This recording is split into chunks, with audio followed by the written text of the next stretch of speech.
ಇತ್ತೀಚಿನ ದಿನದಲ್ಲಿ pump storage ಬಗ್ಗೆ ತಮ್ಗೆಲ್ರಿಗೂ ಗೊತ್ತಿದೆ.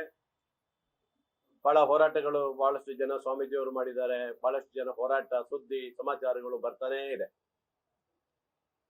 ಈ ಪಂಪ್ ಸ್ಟೋರೇಜು ನಮ್ಮ ಕಾಲಕ್ಕಿಂತ ಹೆಚ್ಚಾಗಿ ಹಿಂದಿನ ಸರ್ಕಾರದಲ್ಲಿ ಪ್ರಸ್ತಾವನೆ ಆಗಿರುವಂತದ್ದು.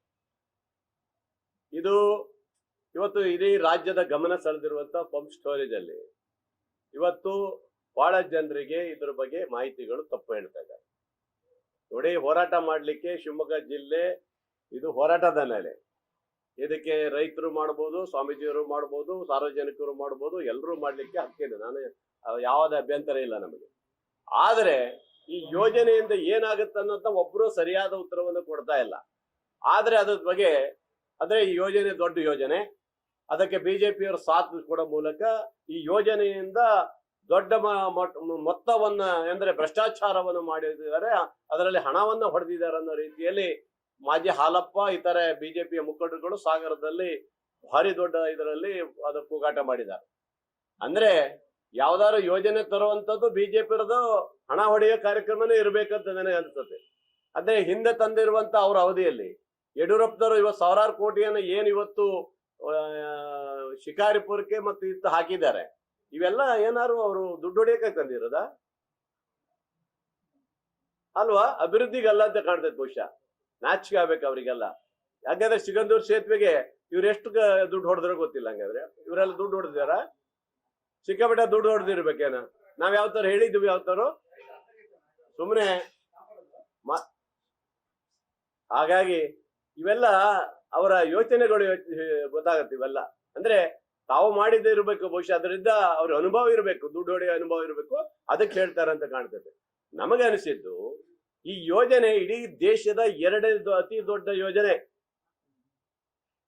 ಇಡೀ ದೇಶದ ಎರಡನೇ ಅತಿ ದೊಡ್ಡ ಯೋಜನೆಯನ್ನ ಕೇಂದ್ರ ಸರ್ಕಾರ ಇವತ್ತು ಅದನ್ನ ಆದೇಶವನ್ನು ಕೊಟ್ಟಿರುವುದು. ಇವತ್ತು ಅವ್ರ ನಮ್ಮ ಏನು ಕ್ಲಿಯರೆನ್ಸ್ ಕೊಟ್ಟಿದ್ದಾರೆ, ನಾವಲ್ಲ. ಇವತ್ತು ಇವ್ರು ಏನಾದ್ರು ನಿಲ್ಸೋದಿದ್ರೆ ಇವ್ರದೇ ಕೇಂದ್ರ ಸರ್ಕಾರ ಇದೆ, ಇವ್ರದೇ MP ಅವರು ಇದ್ದಾರೆ, ನೀವು ನಿಲ್ಸ್ರಿ, ನಮ್ಗೇನ್ ಅಭ್ಯಂತರ ಇಲ್ಲಪ್ಪ. ನಾವೇನು ಅದಕ್ಕೆ ನಮ್ಮ ಸರ್ಕಾರ ಏನು ಒಂದು ಯೋಜನೆ ತರೋದಷ್ಟೇ ನಮ್ದು. ನೀವು ನಿಲ್ಸಿದ್ರೆ ನಮ್ದೇನು ಅಭ್ಯಂತರ ಇಲ್ಲ, ನಿಲ್ಸ್ರಿ ನೀವು. ಸುಮ್ಮನೆ ಈ ತರ ಹೋರಾಟ ಅಲ್ಲ. ಈ ಯೋಜನೆಯಿಂದ ಇಡೀ ರಾಜ್ಯದ ಮುಂದಿನ ಪೀಳಿಗೆಗೆ, ಮುಂದಿನ ಜನಾಂಗಕ್ಕೆ ಇವತ್ತು ಕರೆಂಟ್ ಉತ್ಪಾದನೆ ಮಾಡುವಂತ ದೊಡ್ಡ ಅವಕಾಶ ಸಿಗುತ್ತೆ ಅಂತ ನಂದೊಂದು ಭಾವನೆ. ಆದ್ರೆ ಇಂಜಿನಿಯರ್ ಇವರೇ ಆಗ್ಬಿಟ್ಟಿದ್ದಾರೆ. ಅದರಲ್ಲಿ ರೈತ ಸಂಘದವ್ರು ಒಂದಿಷ್ಟು ಜನ ಅವರೇ ಇಂಜಿನಿಯರು, ಮುಂದಿಷ್ಟು ಜನ ಬೇರೆ ಪರಿಸರವಾದಿಗಳು ಅವರೇ ಇಂಜಿನಿಯರು. ಇದು ಹಂಗೆ, ಇದು ಹಿಂಗೆ, ಇದು ಆಗಲ್ಲ, ಇದು ಹೋಗಲ್ಲ ಅನ್ನಕ್ಕೆ ಇವ್ರೇನು ಇಂಜಿನಿಯರ್ಗಳ? ಇವ್ರಿಗೆ ಗೊತ್ತಿರ್ಬೇಕಲ್ಲ. ಸುಮ್ಮನೆ ಅಪಾದ ಮಾಡಿ ಈ ಯೋಜನೆ ಕೆಟ್ಟ ಹೆಸರು ತರಬೇಕು, ಇದು ನಿಲ್ಲಿಸ್ಬೇಕು ಅನ್ನೋದು ಏನ್ ಹೇಳ್ಕೊಂಡಿದ್ದಾರೆ, ಇದು ತಪ್ಪಾಗುತ್ತೆ. ಈ ಯೋಜನೆ ಸುಮಾರು ಈಗಿರುವಂತ ನಮ್ಮ ಡ್ಯಾಮ್ ಅಲ್ಲಿ 1,000 ಕಿಲೋ ಒಂದು ಸಾವಿರ ಮೆಗಾವಟ್ ಅಷ್ಟೇ ಬರೋದು. 1,000 ಮೆಗಾವಟ್ ಇವತ್ತು ಅದರಲ್ಲಿ ಬರ್ತಾ ಇರೋದು. ಈ 1,000 ಈಗ ಬರುವಂತದ್ದು ಹೊಸ ಯೋಜನೆ 2,000 ಮೆಗಾವಟ್ ಯೋಜನೆಯನ್ನ ತರ್ತಾ ಇರುವಂತ ಯೋಜನೆ. ಆಗಲಿ ಅಷ್ಟೇ. ಇಷ್ಟು ಯೋಜನೆಯಲ್ಲಿ ಬರುವಂತ ಈ ಯೋಜನೆಯ ಲಾಭ ಬರುವಂತದ್ದು. ಹಾಗಾಗಿ ನಾನು ಹೇಳೋದು ಫಾರೆಸ್ಟ್ ಹೋಗುವಂಥದ್ದು ಸತ್ಯ. ಫಾರೆಸ್ಟ್ ಒಂದಿಷ್ಟು ಹೋಗುತ್ತೆ, ಯಾವ ಯೋಜನೆ ಮಾಡಿದ್ರು ಸಹ ಫಾರೆಸ್ಟ್ ಹೋಗುತ್ತೆ.